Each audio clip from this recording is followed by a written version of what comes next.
16ನೇ ತಾರೀಕು ಜನವರಿ 16ರಿಂದ ಪ್ರಾರಂಭ ಆದಂಥ ಪ್ರವಚನ ಹಾನಗಲ್ಲ ಕುಮಾರಸ್ವಾಮಿಗಳ ಪ್ರವಚನ ಮತ್ತು 159ನೇ ಜಯಂತಿ ಕಾರ್ಯಕ್ರಮ, ಈ ಪಟ್ಟಾಭಿಷೇಕದ ಕಾರ್ಯಕ್ರಮದ ನಿಮಿತ್ತ ಪ್ರಾರಂಭ ಆದಂಥ ಪುರಾಣ ದಿನದಿಂದ ದಿನಕ್ಕೆ ಅತ್ಯಂತ ಯಶಸ್ವಿಯಾಗಿ ನಡೀತಾ ಇದೆ.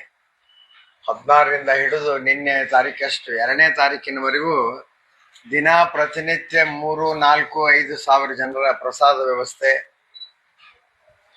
ವಿದ್ಯಾಗಿರಿ, ಹಳೆ ಬಾಗಲಕೋಟೆ ಮತ್ತು ನವನಗರದಲ್ಲಿ ಪಾದಯಾತ್ರೆ ಬೆಳಗ್ಗೆ 6:30 ಗಂಟೆಯಿಂದ 8 ಗಂಟೆಯವರೆಗೆ ಪಾದಯಾತ್ರೆ ಕಾರ್ಯಕ್ರಮ ಅತ್ಯಂತ ಯಶಸ್ವಿಯಾಗಿ ನಡೀತಾ ಇರೋದು ನಿಮ್ಮ ಗಮನಕ್ಕೂ ಬಂದಿದೆ ಅಂತ ಹೇಳಿ ನಾನು ಭಾವಿಸ್ತೇನೆ. ಈ ಪ್ರವಚನ ದಿನಾಂಕ 5/2ಕ್ಕೆ ಮುಕ್ತಾಯಗೊಳ್ಳುತ್ತದೆ. ಅವತ್ತ 159ನೇ ಕುಮಾರಸ್ವಾಮಿಗಳ ಜಯಂತಿ ಉತ್ಸವವನ್ನು ಕೂಡ ಇಟ್ಟುಕೊಂಡಿದ್ದೀವಿ. ಅವತ್ತಿನ ಕಾರ್ಯಕ್ರಮಕ್ಕೆ ಶ್ರೀಶೈಲ ಜಗದ್ಗುರುಗಳು, ಮುಂಡರಗಿ ಅನ್ನದಾನೇಶ್ವರ ಸ್ವಾಮಿಗಳು ಹಾಗೆ ಇನ್ನುಳಿದಂಥ ಅನೇಕ ಪೂಜ್ಯರು ಭಾಗವಹಿಸ್ತಾರೆ. ಅವತ್ತು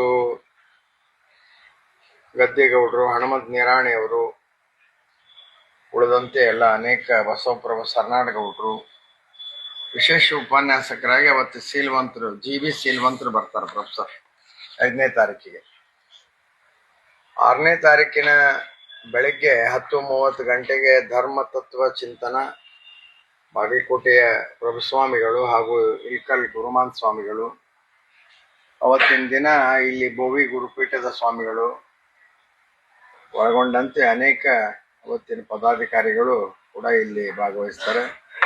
ಅವತ್ತು SR ಪಾಟೀಲ್ರು, ಸರ್ನಾಯಕರು, ಪ್ರಕಾಶ್ ತಪ್ಶೆಟ್ಟಿ ಅವರು ಕೂಡ ಎಲ್ಲ ಇರ್ತಾರೆ.